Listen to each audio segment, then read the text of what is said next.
Dobrý deň prajem, vítajte pri dnešnom videu. Dneska by som vám chcel predstaviť tento motocykel. Je to Yavache Z 150 z roku 1955.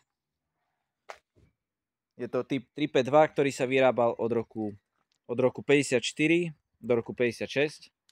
Motocykel má obsah 150 kubíkov, výkon 4,6 kW.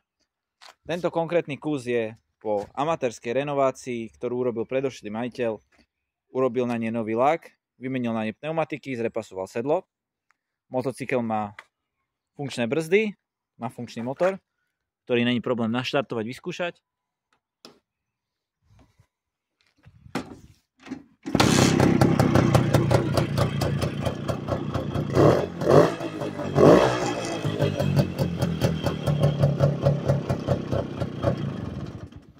Takýto je stav tachometra. Takýto je stav nádrže.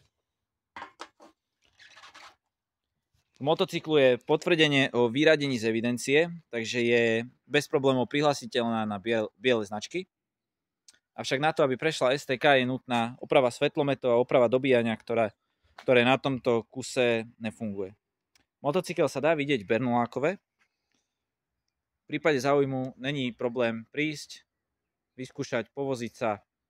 Kontakt na mňa nájdete v popise videa a ku tomuto videu to bude dneska všetko. Ďakujem pekne, majte sa.